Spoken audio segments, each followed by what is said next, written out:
Hello everyone, my name is Sylvia Hui.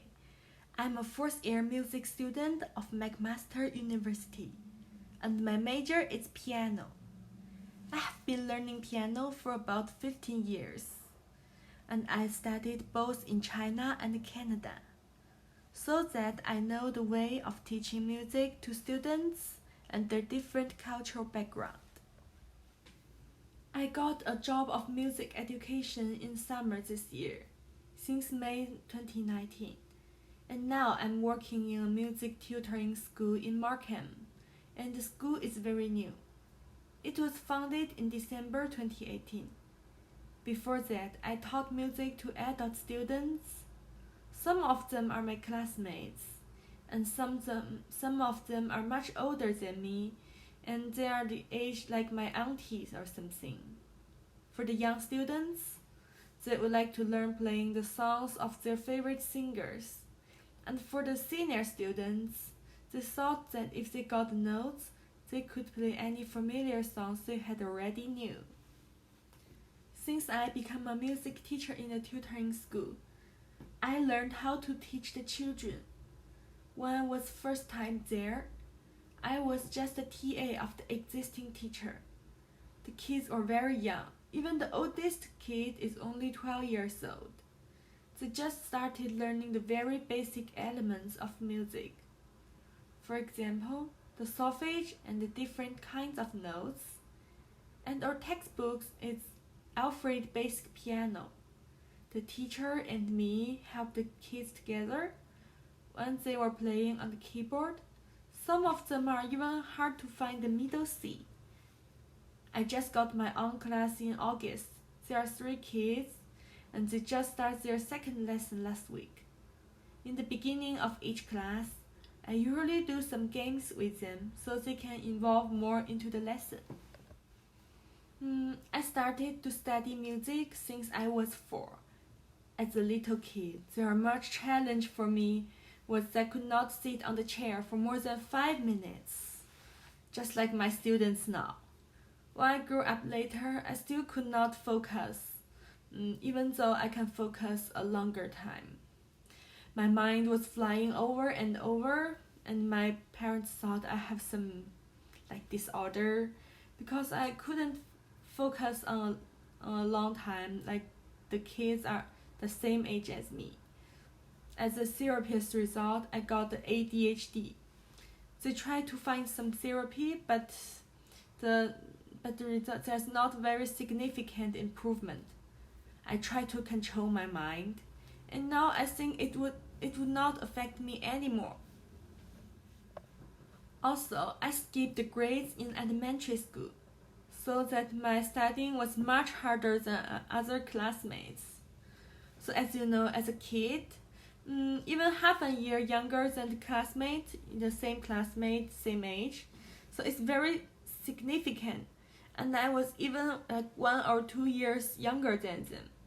So I need to pay much more efficiency to learn music, to learn the same thing. And I need to pay more attention on the practicing. It is much harder for me. Last but not least, the teacher in China, they were extremely strict. I studied in the affiliated high school of Shanghai Conservatory of Music for half a year before I came to Canada. All the students should practice instruments a lot every day for the weekly private lesson. I thought that I played very hard, but I still got lots of criticism from my instructor. Even I lost my self-esteem and self-confidence. For example, she said, "Oh, you are so stupid. Did you seriously practice 3 hours a day? Oh, you are so stupid," like this. However, this made me to know how to practice in a proper way. Not only the long time, but also the techniques. These challenges taught me a lot as a music educator. First, I think for the young kids, especially the kids under 6, we should not force them to practice for a long time. And also, their music pieces were not hard, but new elements to remember. After each class, I told the parents that they can play only 10 minutes a time and play different times. For example, they can do like games in the morning and afternoon. Kids' lessons should not only focus on the theory and knowledges, but also focus on their interests, so that they can learn it with interest. Then the kids should have lessons in their age groups. In our music school, 4 to 6-year-old kids are in the class, and another class is older than 6. Different methods are fit for kids in different age groups. Finally, in my opinion, the teacher shouldn't be so strict and need to have patience, especially to the young kids, because their self-esteem and self-confidence are much fragile than adults. If criticize them so sharp, they will probably lose their interests on music.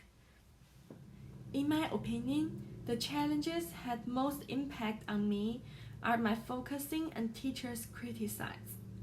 Because of that, I thought of giving up learning music because it was too hard for me. However, thinking in the other way, the first challenging taught me, as an ADHD sufferer, if I could not focus, even undertaking the therapy, I need to try to control myself to focus, even force myself. And on my teacher's criticize, it helped me a lot as well, because her criticized me strong and taught me the proper way of practicing. From my point of view, the statement to me is inclusivity and cultural diversity on music education. Back to my challenge again. In China, it is very common that teachers criticize students very sharply because they have the power and students must obey them commands. However, in Canada, it is illegal to do that. The reason of that is teachers must protect students' self-esteem at first, especially to the young kids. The music education in China was boring. It is mainly focused on the theory, the knowledge, and so on. Even to children, the same way. But in Canada, the lessons for kids and adults there are many differences, and for kids there are lots of fun things, not only on music education, but also education on everything.